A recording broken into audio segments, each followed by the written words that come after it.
Testy-roo. That's our Testy-roo? Testy-roo. Like roo testicles? Yes. Oh, dear. I may well get that out. Perfect.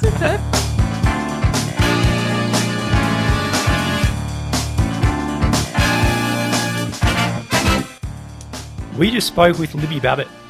Libby Babet, she is phenomenal energy, just always on. Always on.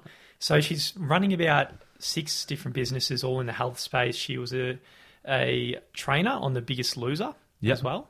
She said that she was, just working corporate. I think she was a journalist, working in magazines and stuff. And then she just had this health crisis where she went to give blood, and her blood pressure, it's meant to be 120/70. She was I think she said she was pushing 290 or something. So 2.5 times what's normal, and just way off the charts. Yeah. And essentially thought, I need to do something about my health. And she went out there and had this insatiable hunger to look, not for food, but for information. And went and found what works for her. And now trying to help others do the same thing. Yeah, so she's made some huge changes. So being the new year at the moment, so we thought it'd be good to get Libby on and talk all things health, because a lot of people seem to have a lot of New Year's resolutions this time of year. Yeah, hopefully they're still going. Libby!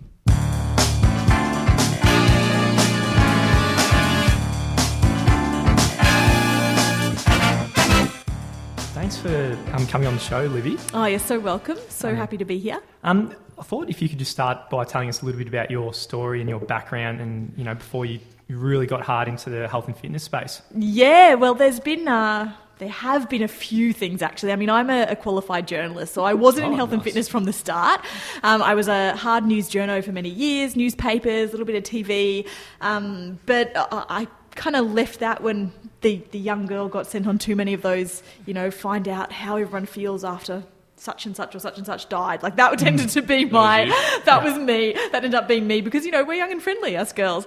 And got a bit hard-hitting. So I moved overseas to London for a little while, came back to Sydney, moved into magazines, nice and fluffy and fun, but and learnt some really great skills there, but it was probably a bit slow-paced for me, and so all going along nicely, though, kind of looking at my next career move in the media, and I had a major health crisis, basically. So I was starting to look at where I wanted to move next, and all of a sudden I couldn't move anywhere because I started getting these really dramatic symptoms. So I had constant migraines where I'd never before been a person to have a headache, and I was shaking all the time. I was sweating really, which is too much information. Now I do that for a living, but it was all these things. And if I talked in public, I'd be just nervous and teeth chattering, and that just wasn't me. Yeah. And that went on for ages, actually, and I kind of went to a few doctors, and really strangely none of them took my blood pressure, which is so weird because when you go to the doctor, that's the first thing they always do. And no one did it. Exactly. And one day I went to donate blood, and I guess the person taking my blood actually really freaked out and was like, first they were like, oh, this machine's broken, let's move to another room. And then we moved to another room, and they kind of had this went white and kind of freaking out, and were like, look, just sit there, nothing, we're going to call an ambulance. Really? To which I was like, what's going on? Oh my God. I was shaking, sweating, chattering. That wouldn't have helped the high blood pressure. Yeah, it didn't really hurt. But what I actually discovered was I had for about a year to that point what they call malignant hypertension. So, normal blood pressure is where your blood pressure is about 120/70-ish, some a little bit lower than that. And mine at the time was 270 to 290. Whoa.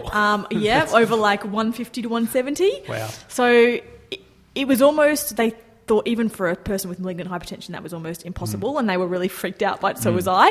So this went on, and we couldn't kind of figure out where it was coming from or what had happened, but I was basically kind of on stroke watch at the age of 23. Whoa. So it was weird and bizarre, and kind of working my way out of that was how I developed a real curiosity for fitness and health, and the things that I could be doing better, I think, to work my way off what I was told would be a life sentence, of medication.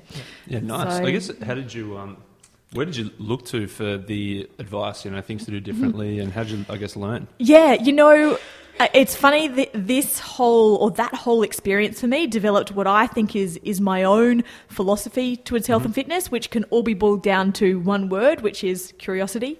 Nice. It's one of those things where I think people need to develop a curiosity in order to really get and stay healthy in the long term. And that's what I really learned out of that situation. I was told I would be on medication for the rest of my life, meaning I can't have kids, all this kind of weird stuff. And I was just like, there's got to be more, and I've got to understand this better. And, I don't want some of the risks like organ enlargement and all the rest of it. So I really was curious, and I was obsessed. I was just obsessed. Like you guys are with books, I was with health. I was like, how can I improve? And just a little bit, like how every time I sat down to a meal, I was looking at it going, how can this be just a little bit better? And every time I went to work out, how can I make sure this isn't amping me up too much, but it is enough? And it was just, and then I'd Google it and I'd look into it and I'd research it and I'd read books, and I just developed this insatiable curiosity for it. And slowly, over the course of many years, I worked my way back into really amazing health. And I realized, this information that I found along the way, it was just so much simpler than all the books and programs and diets and everything that I thought were out there that were supposed to work. And it was actually such a simpler solution to that. It was developing curiosity and going back to what is simple. The foods that you would forage for, the foods that are traditional, listening to your body and not going too crazy hard with exercise but not doing too little. It's that balance in life which some people find everyone finds so hard to maintain. It's almost managing imbalance. Yeah, definitely. Yeah. So there's so many different philosophies out there with health. So you're like vegan, paleo, no sugar, no this, no that. So do you have one specific, or do you borrow a bit from everyone and find that's what's best for you? I've done a lot of research into genetics. And all the genetic testing you can do around health. And we did a lot of it with a lot of our clientele back in the day, not at BUF Girls, but at Agosia, which is my athletic performance business. And what we discovered is that every single person is so genetically unique. Oh, wow. That actually one size just doesn't fit all. And, it's like people, when you look at the science behind it, different people should be eating between 5% or 75% of their daily intake from carbs, and it really depended on the person and their genes and what was going on in their body at that particular time. And that changed as they got older, did different things. So your body changes so often. Like we forget sometimes we're a living organism. And in fact, to have that curiosity of going, cool, I've been doing paleo for a while now, but it's not really working anymore. And I wonder why, and what else could I try next? And creating that variability for yourself and taking with you the 5 or 10% that really worked from the last thing you try and adding to it. That's where the magic is, and so for me, I've done that. I've taken 5% and I've tried everything because I wanted to and I needed to. And I've, added 5% here, 5% here, 5% here until I've created something that I understand works for me. Mm-hmm.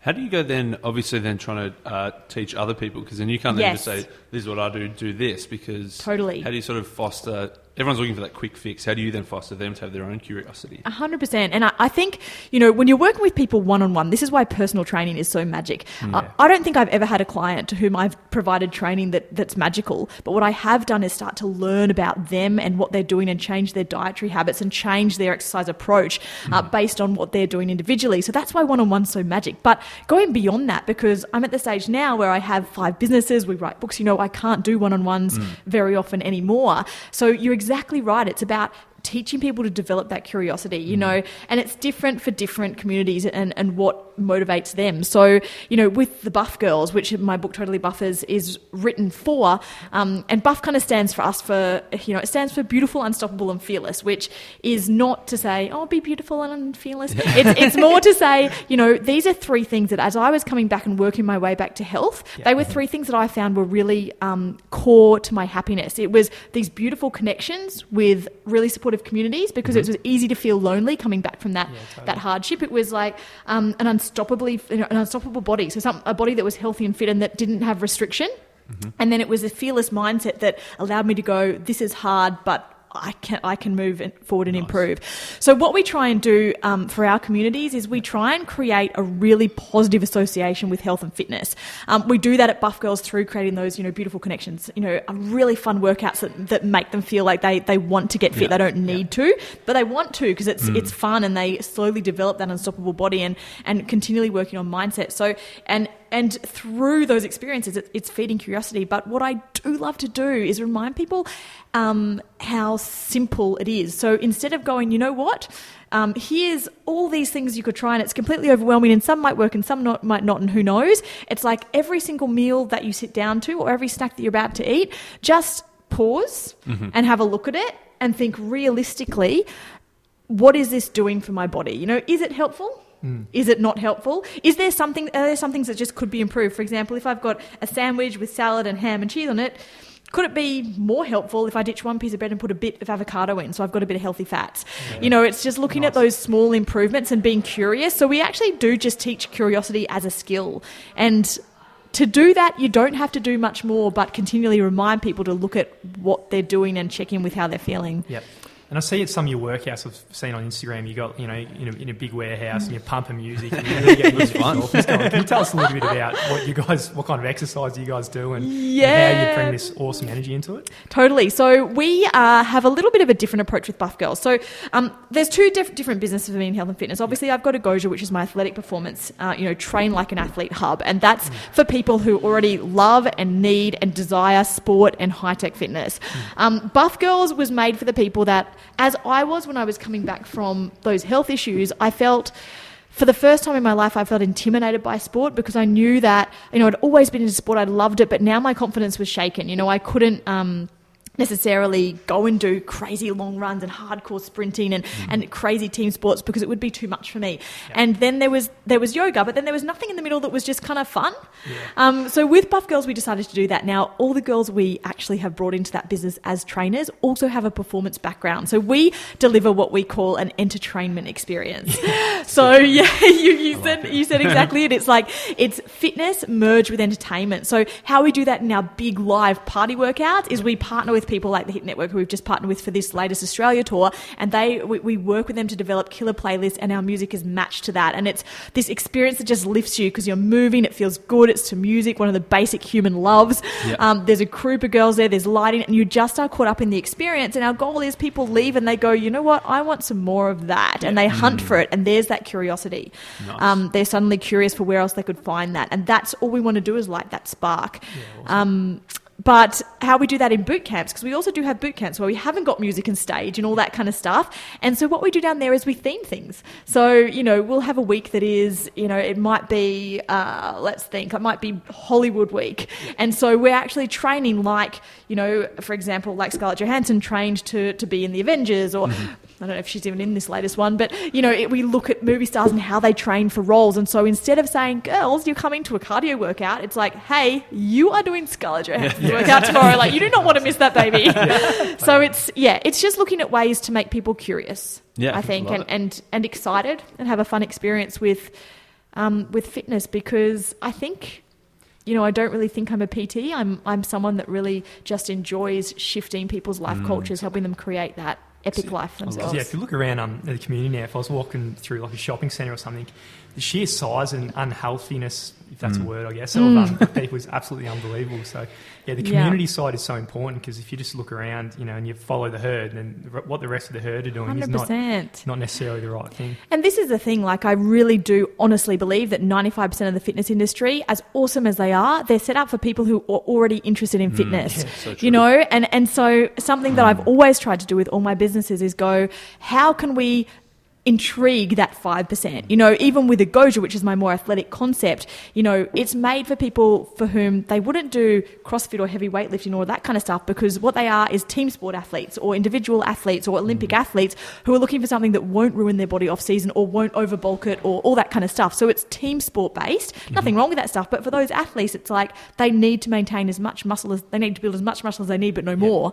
And they need stuff that really looks after their body. So it's made for that athletic performance. as opposed to just bulking or just racing.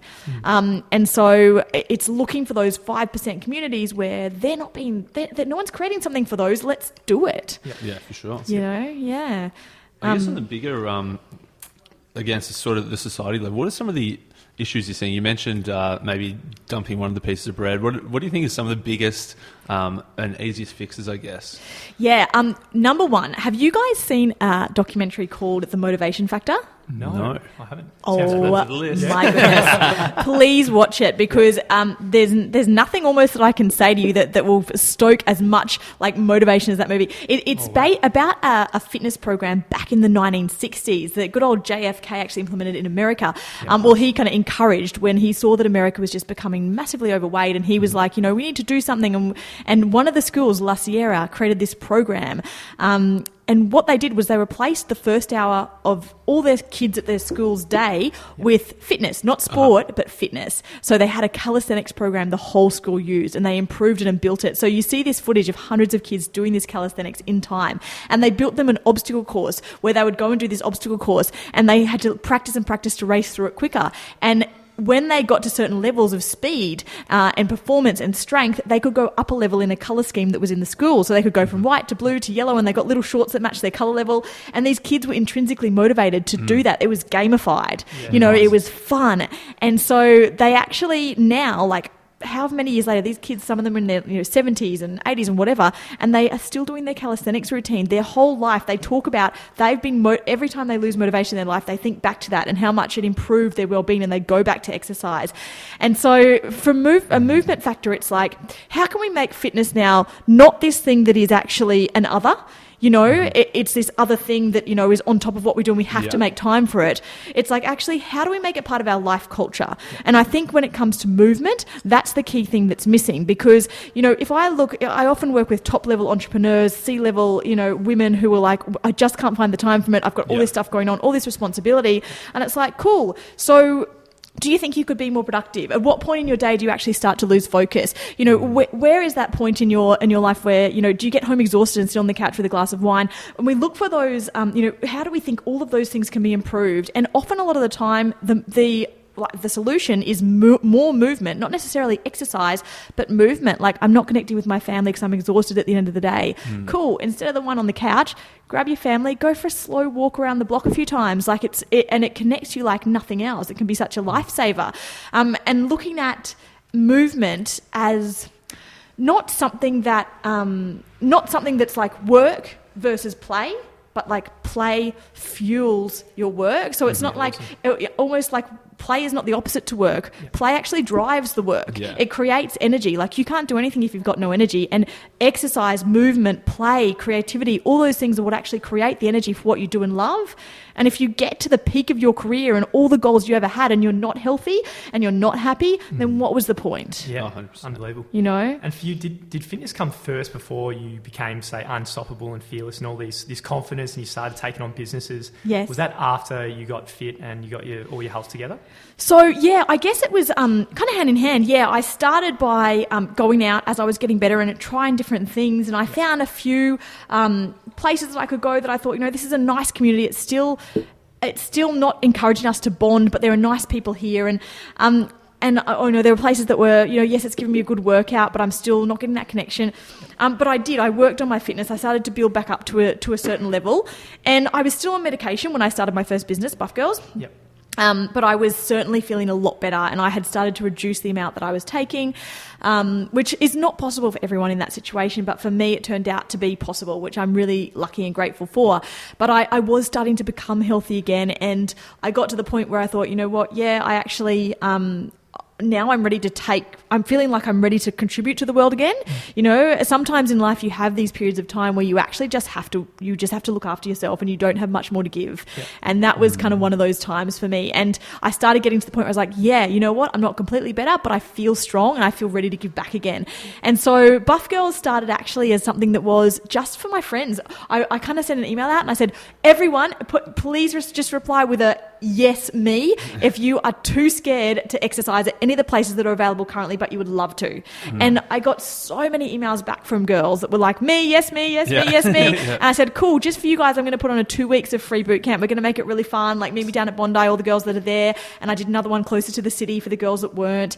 And for 2 weeks, I just put on this like free boot camp every day for girls. And they had this, I themed it, you know, I did stupid things. Like I was like, girls, it's the cocktail workout tomorrow. And I'd lay the weights out in the shape of a cocktail glass. We'd make our way around the cocktail till we earned it. And it was just fun and silly. But at the end of it, they were like, we don't want to stop. And I was like, well, I can't do this for free forever. Like, okay, let's maybe I'll go and get my PT certificate.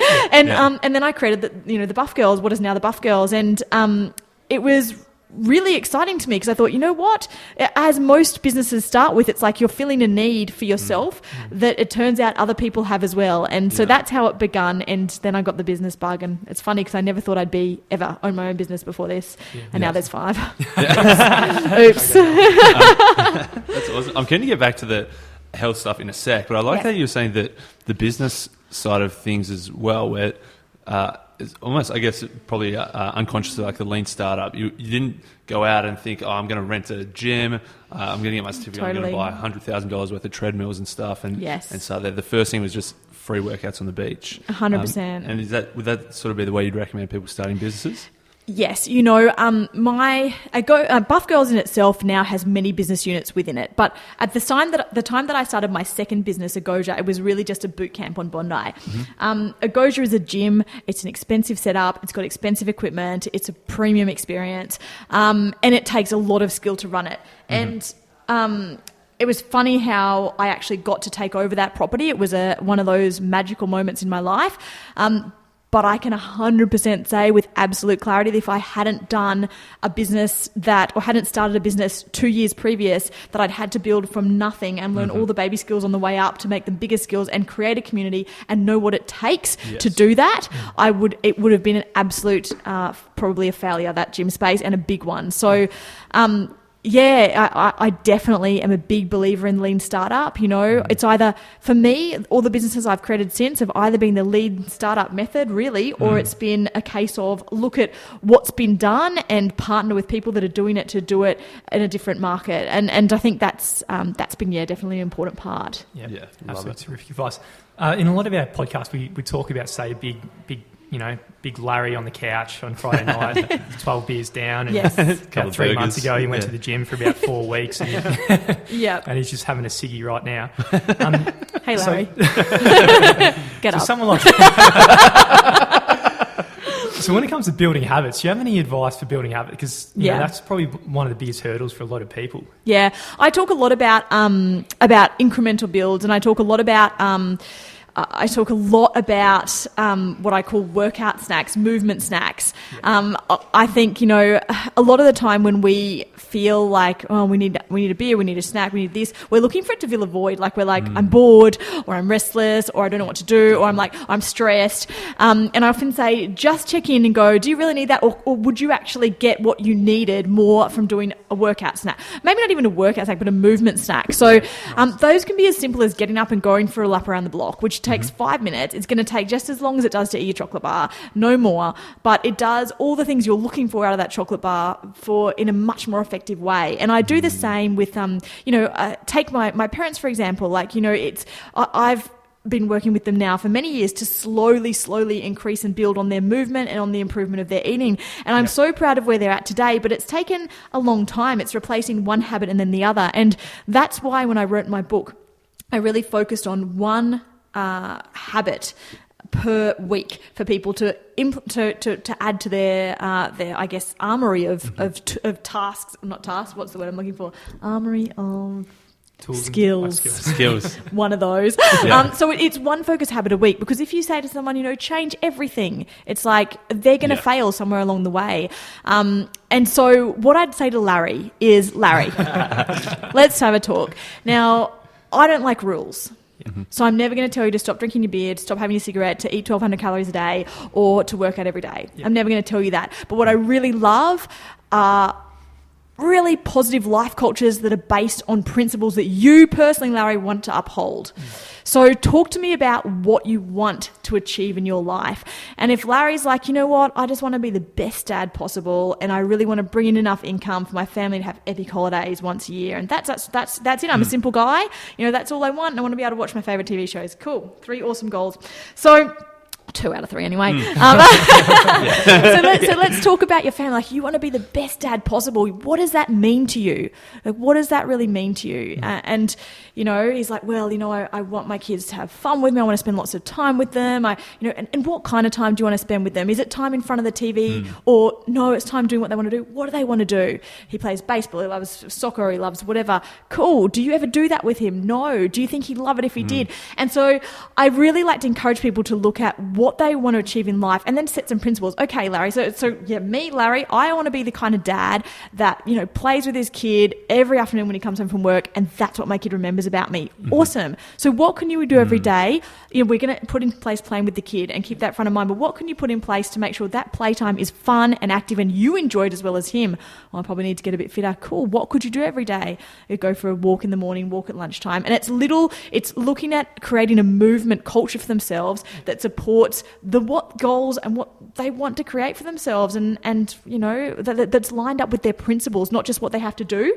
So it's aligning things with principles and things that really mean something to people personally, as opposed to telling them what to do, because everyone really knows what to do. Nobody does it. Well, not nobody, but all those people that are unfit, they end up doing it. Why? Because it doesn't mean enough to them. Yeah, that's so true. Yeah, one way is to think, I need to go for a walk because my PT told me to, versus the intrinsic motivation of being there for your kids. 100%. And, I think going for a walk with your kids is one of the things that bonds people so much. It's one of the things actually that my mum used to do with us all the time and I've put this in place for so many parents, and they come back and just thank me from the bottom of their heart. I say, you know what? Start doing night walks with your kids, or, walk them to school, whatever it is, even if it's half an hour, do it. But night walks are one of these things, like either before or after dinner, where I love after dinner because you eat and you walk, and walking after you eat, particularly at nighttime, is one of the best ways to lean down and get healthy anyway, because that's the time when your metabolism is probably the most sluggish or the most likely to store things,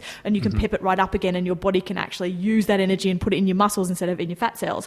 So that's a really great way to do that. But also there's something about walking, when you walk next to someone, it's less confronting than sitting opposite them and having a conversation, because there's not really direct eye contact. So you can talk in a way that you normally wouldn't talk when you're just sitting across going, hey, why did you get in trouble at school today? But actually, if you're going for a walk and you're talking and you're like, hey, what happened at school today? And movement creates this ease, and not looking at someone in the eye, and you're like, have a bit of a chat about it. And it's this incredible bonding experience. And so I always say, like, night walks or walking in general is just some of the best ways. Like, I love it to connect with my husband, because we get home and we're fired up and we're on the computer, and we can be on the computer till 9, or we can stop and go, let's go for a walk at 8. And it's just a way to make everything, I don't know, better. Yeah, I love it. Because we first saw you at a Tony Robbins seminar, and you did a talk. Yeah. Okay, cool. You talked about the night walks. Yeah. And I think we did a few movement snacks throughout that session as well. Yes, totally. Yes, I got you guys up and down off the seats. Perfect. Just warmed you up for Tony.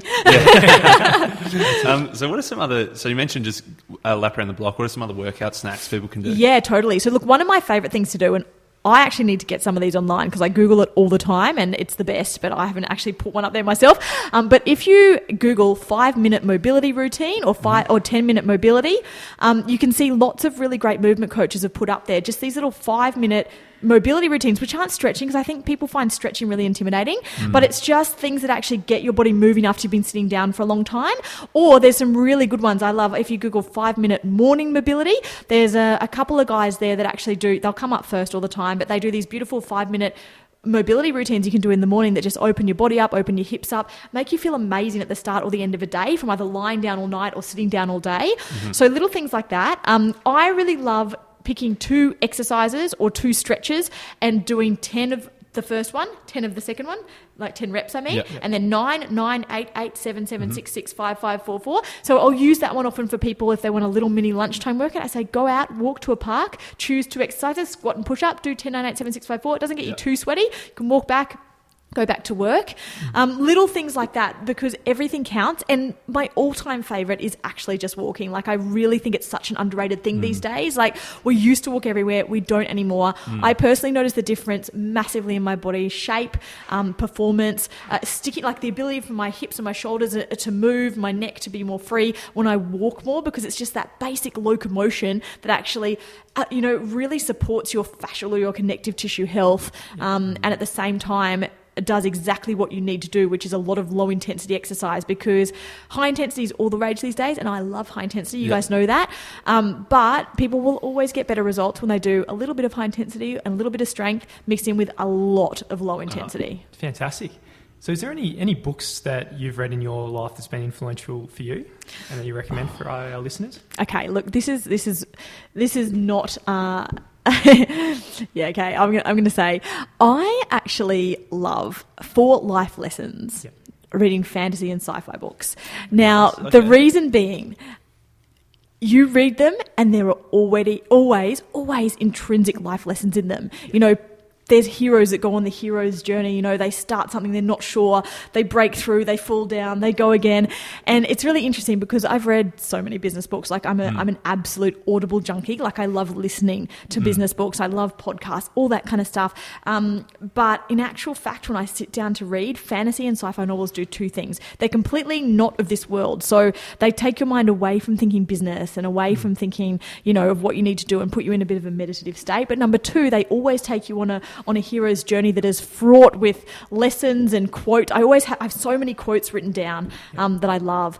Now, there's one in particular that is not quite a fantasy, but it is a fiction, and it really was incredible. It's called The Slow Regard of Silent Things. Oh, sounds good. That's a cool title. Yeah. Yes, and it's a really short novella. So it's actually off the back of another book called, I think it was called The Name of the Wind or something, but the short novella is called The Slow Regard of Silent Things.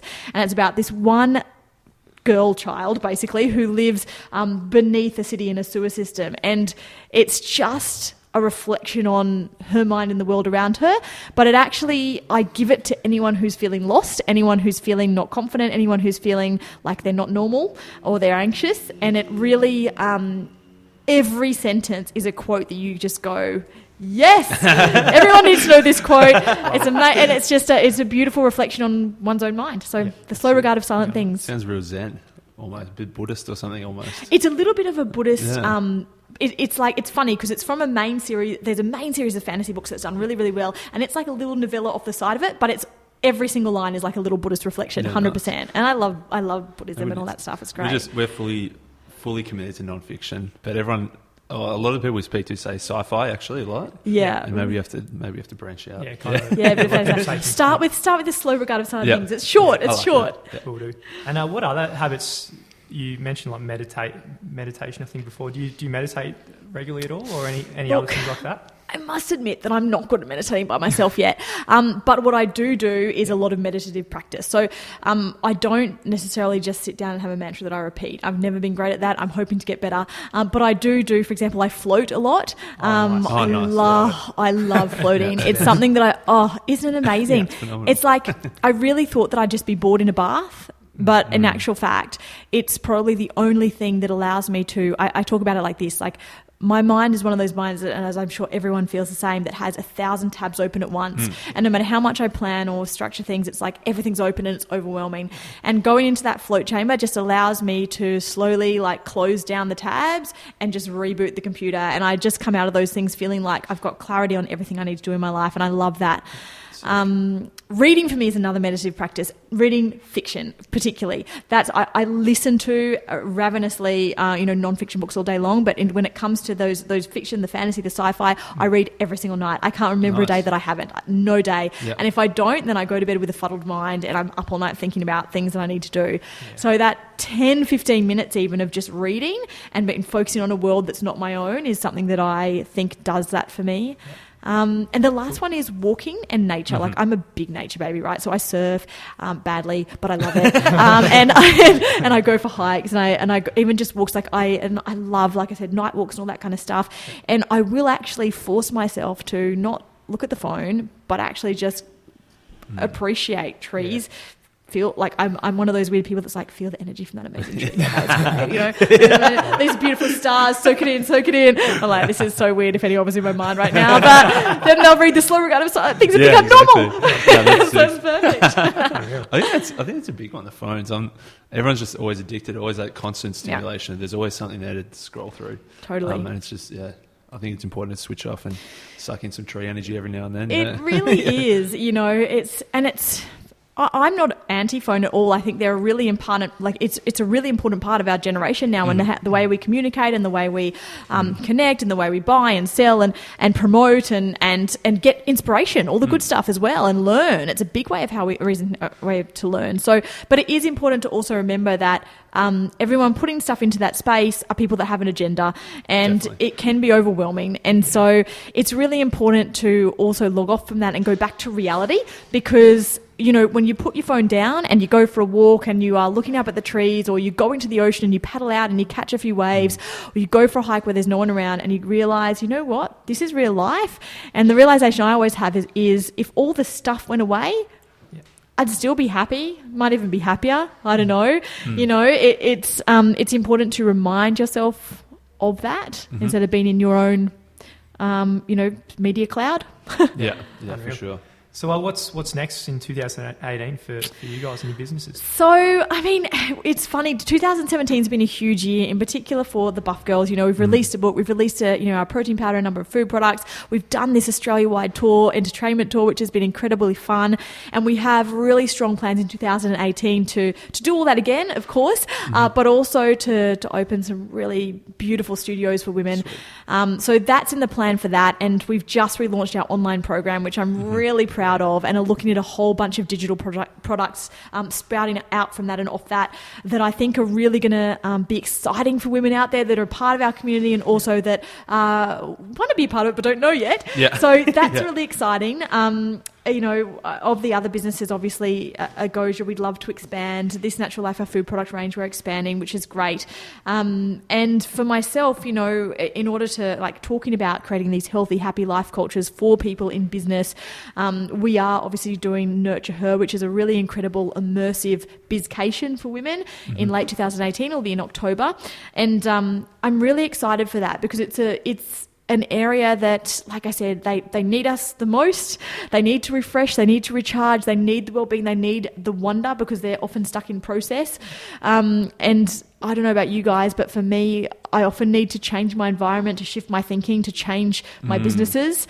And so we're really excited to create this beautiful 5-day immersion in Fiji, where we are actually going to take these high-level thinkers and take them through a process of focusing on their well-being, starting to give them some, creative wonder tasks that actually, blow their brain and have them thinking differently, but also, help them to do their strategic annual planning in a beautiful environment that actually allows them to relax and recharge and then plan. And I'm really excited for that, because it's probably the first event I've done for that market. But it's women that I see, I used to train one-on-one all the time, and they were always the ones that got the most benefit out of what it was we could give. So, Love it. We were sort of wrapping up, but another question I really want to ask: what do you think of New Year's resolutions? I think there's definitely a lot of people that then, I don't know, by January 3rd or 4th have dropped off already. Yes. But I don't know, maybe it can be a good sort of line in the sand. This is the time. I don't know. What do you reckon? Yeah, you know what? I have a few things on that. I definitely think that the small goals, the things that you want to, I guess, focus on are where the magic is. It's, sometimes losing 40 kilos is a big goal, but, having that as an intention down the track and setting a small goal each week and not really just focusing just on the big thing is probably better. I like fresh starts, though. I think we all do. Inherently, we're I'd love to say, New Year's resolutions are bullcrap, but really, that's why Mondays are so, in the gym. I've been running these gyms now for so many years, and always Monday, Tuesday, Wednesday are our biggest days. Why are they our biggest days? Because naturally people like fresh start. And there's something human about that. There's something human about going, it's a fresh start. So I do love that.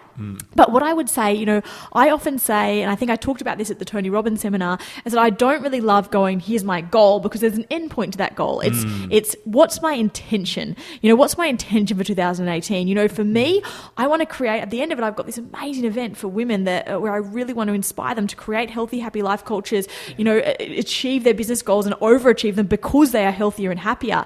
With BUF Girls, I want to create this experience that's not just nationwide, but international, where women feel beautifully connected, unstoppably fit, fearless in their mind. And to do all those things, to hit all those beautiful intentions I have to give back, I actually need to set some principles for myself, because I don't want to get there and I'm unfit and I'm unhappy and I'm rushed and I'm exhausted, because then how am I going to give of my energy to them? It's not the right energy to create. So therefore I need to be healthy and fit in order to give that to them. So I think people should think about, like we talked about, what are their intentions for their life or their year, and what are the principles that they need to set for themselves in order to kind of reach those. That's really important. And I always say to people, rather than saying, what's my goal, say, what's my why? And I think I said this as well, why for me always stands for how is the world helped by you? How is the world helped by you in 2018? And it doesn't have to mean the whole world. It can mean your world. It can be your family's world. It can be your work, your business's world. But how is the world helped by you? And that is often a really easy question to set those big intentions that can otherwise seem scary and far away. And what the hell do I say that I want to do? I like it. Maybe those defined goals are a good starting point. But as you say, it's more of the change holistically of, as you say, that intention on an ongoing thing. Yeah, set some principles, and then you don't need the rules, Yeah, exactly. Yeah. Cool. Yeah. So where can people find you if they want to learn more? Yeah. Oh my goodness, so many places. So I guess with the BUF Girls, you can find us at buffgirls.com, at BUF Girls on Instagram or Facebook, and all the other businesses that I do have, you can probably find at my own site, which is libbybabet.com, because that has links to all of the others, to Chief Bar and This Natural Life and Goja, and that's it. And yeah, right. A lamb almonds. Lamb. I love you guys being munched on them as we go. And then, of course, if anyone does want, if Nurture Her, which is going to be an invite-only event, if people are wanting to come to that, nurtureher.com is the place to find information on that. But yeah, you can find most things at Libby Babet. Yeah, unreal. Legendary. Is there anything else you want to leave us with? Oh, what to leave with? I don't know. I think, I would just honestly encourage everyone to take the pressure off, take the focus off, what do I need to do, and put the focus on who do I want to be and how do I want to contribute. Bang. Damn, you nailed that.